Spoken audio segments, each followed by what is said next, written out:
قدرت نے کائنات کے بعض خطوں میں کچھ ایسے سربستہ راز پوشیدہ کر رکھے ہیں جو انسانی نظر سے باہر ہیں۔ وہ اپنی تمام تر ترقی کے باوجود ان سے بے خبر رہا ہے۔ ان میں سے ایک صحارا کا ریگستان ہے۔ دنیا کے اس سب سے بڑے صحرا کا زیادہ تر حصہ شمالی افریقہ کے علاقوں پر مشتمل ہے، جو تقریباً 5149 کلومیٹر ہے۔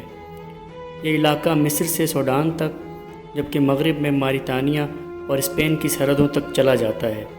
درمیان میں کئی اور ایسے ممالک آتے ہیں جیسے الجزائر، چاڈ اور نائجیریا وغیرہ۔ صحرائے صحارا کا رقبہ 86 لاکھ مربع کلومیٹر یعنی 33,20,000 مربع میل ہے۔ اس کی وسعت کا اندازہ اس سے لگایا جا سکتا ہے کہ اس کا رقبہ پورے ریاست ہائے متحدہ امریکہ کے برابر ہے۔ ایک طرف اس کے سرحد بحیرہ روم سے ملتی ہے، شمال میں یہ صحرا اطلس کی پہاڑیوں تک پھیلا ہوا ہے، مغرب میں اس کی سرحد بحر الکاہل تک ہے اور مشرق میں یہ بحیرہ احمر تک جاتا ہے۔ صحرائے صحارا کی سرحدی پٹی 3200 میل یعنی 5150 کلومیٹر لمبی ہے۔ شمال اور جنوب میں اس صحرا کی کوئی واضح سرحدی لائن نہیں ہے، لیکن یہاں 62 میل چوڑا ایک ایسا چٹیل میدان ہے جو آہستہ آہستہ صحرا میں تبدیل ہوتا جا رہا ہے۔ جنوب میں صحارا اور سوانا کے سرسبز میدان کے درمیان سوڈان کا وہ علاقہ ہے جو ساحل کہلاتا ہے۔ اس بے آب و گیاہ بنجر زمین پر نہ صرف خشک پہاڑ ہیں بلکہ اس کی سنہری ریت پر موجود چند نخلستان یوں دکھتے ہیں جیسے زیورات پر سبز پتے جڑے ہوں۔ صحرائے صحارا مختلف ہموار میدانوں پر مشتمل ہے جو سطح سمندر سے 590 سے 1181 فٹ تک بلند ہیں۔ اس ریگستان میں ایسے میدان اور نشیب بھی ہیں جو سطح سمندر سے بہت نیچے ہیں۔ سب سے بڑا نشیبی میدان کتارا ہے جو سطح سمندر سے 436 فٹ نیچے ہے۔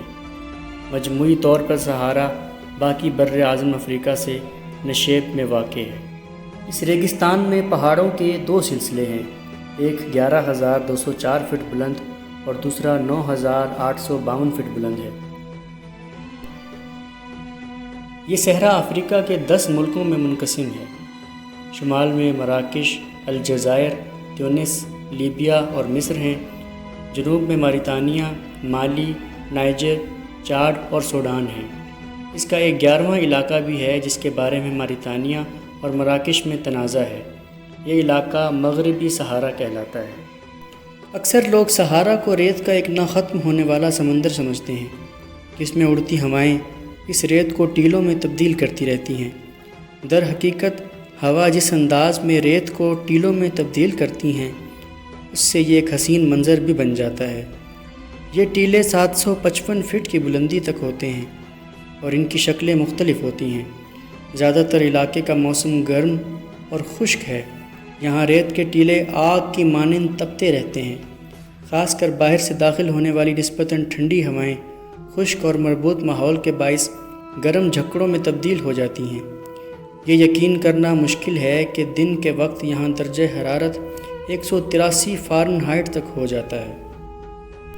صحارا میں سب سے گرم مہینے جولائی اور اگست کے ہوتے ہیں، جبکہ جنوبی حصے میں مئی اور جون میں سب سے زیادہ گرمی پڑتی ہے۔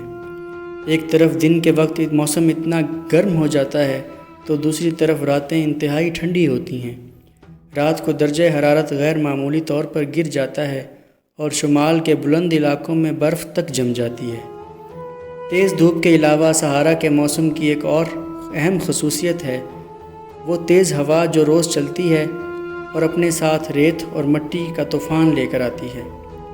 اس ریگستان میں ایسے مقامات بھی ہیں جو سال میں 70 دن تک طوفان کی زد میں رہتے ہیں۔ یہاں پر موجود پہاڑوں اور دریاؤں کے باعث کچھ علاقوں پر بادل بھی برستے ہیں جو بارش کے چند قطرے گراتے ضرور ہیں، لیکن ہوا میں موجود نمی اور سخت گرمی انہیں زمین تک پہنچنے سے پہلے ہی خشک کر دیتی ہے۔ جبکہ ایک بڑے علاقے پر بادل نہ ہونے کی وجہ سے سورج کی تیز شعاعیں آسمان سے ریتلی زمین پر براہ راست پڑتی ہیں تو تپش کو مزید بڑھا دیتی ہیں۔ اس کے برعکس جب سورج غروب ہو جاتا ہے تو وقت گزرنے کے ساتھ ساتھ صحرا کی ریت بھی ٹھنڈی ہو چلی جاتی ہے۔ صحارا میں سب سے زیادہ درجہ حرارت کیبیلی کے علاقے میں ہوتا ہے جو عام طور پر 55 ڈگری سینٹی گریڈ ہے۔ زیادہ درجہ حرارت کی وجہ سے اس حصے میں داخل ہونے والی ہوائیں، جو یہاں کے مربوط اور خشک و گرم موسم کے ذریعے ہوا کا مخصوص دباؤ بناتی ہیں، یہ ہوائیں گرم ریت کا طوفان ٹورنیڈو کا باعث بنتی ہیں۔ صحارا کے کچھ علاقے میں ریت کے طوفان باقاعدگی سے آتے ہیں۔ ہوا کے تیز جھکڑوں کے باعث ریت کے ٹیلے کچھ دیر بعد اپنا مقام تبدیل کرتے رہتے ہیں، جہاں مسافروں کے بھٹکنے کے بہت زیادہ امکانات ہوتے ہیں۔ دوسری جنگ عظیم میں شمالی افریقہ میں صحارا ریگستان کا یہ علاقہ فوجی لحاظ سے بہت اہمیت کا حامل تھا، جہاں دشمن کی فوج کو بآسانی دھوکہ دیا جاتا تھا، جسے بہت شہرت ملی۔ صحارا بالکل چٹیل بھی نہیں ہے، اس میں کہیں کہیں پودے بھی اگتے ہیں، ایسے پودے جو صحرا میں پرورش پا سکتے ہیں اور جنہیں زیادہ پانی کی ضرورت نہیں ہوتی۔ صحارا کے شمالی علاقے میں کھجور کے درخت ہوتے ہیں، جبکہ جنوبی حصے میں کیکر اور مختلف قسم کی جھاڑیاں پائی جاتی ہیں۔ یہاں عام طور پر ایسے کیڑے موجود ہوتے ہیں جو زمین کھود کر اپنا گھر بناتے ہیں۔ اس کے علاوہ بڑے جانوروں میں ایک خاص قسم کا کینگرو اور ہرن بھی پائے جاتے ہیں۔ صحارا کا علاقہ صدیوں سے قافلوں کے لیے گزرگاہ بنا ہوا ہے۔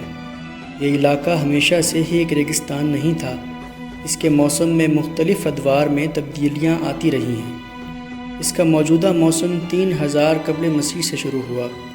ابتدا میں صحرائے صحارا اس سے کہیں طویل علاقے میں پھیلا ہوا تھا جتنا کہ آج ہے۔ آثار قدیمہ کے ماہرین کو یہاں ایسے آثار ملے ہیں جن سے یہ پتہ چلتا ہے کہ یہاں کبھی انسان کے علاوہ بڑے جانور، بھینس، ہاتھی وغیرہ بھی پائے جاتے تھے۔ بے آب و گیاہ اس صحرا میں یوں تو زندگی کا تصور خام خیالی محسوس ہوتا ہے، لیکن یہاں صدیوں سے خانہ بدوش آباد ہیں۔ یہاں 4 قسم کے لوگ آباد ہیں، ان میں زیادہ تر بربر نسل سے تعلق رکھتے ہیں۔ شمالی علاقہ میں عرب بربروں کی تعداد زیادہ ہے۔ مغرب میں مورز نسل کے افراد رہتے ہیں، جبکہ وسطی پہاڑیوں کے نزدیک توریگ آباد ہیں، جبکہ تبتی پہاڑیوں اور جنوبی صحارا میں ٹیڈا کی تعداد زیادہ ہے۔ ان لوگوں نے یہاں کے موسم اور حالات سے سمجھوتا کر رکھا ہے۔ زمانہ قدیم میں صحارا کے رہنے والے اونٹ، بھیڑ بکریاں پالتے اور ان سے ہی اپنی گزر بسر کیا کرتے تھے۔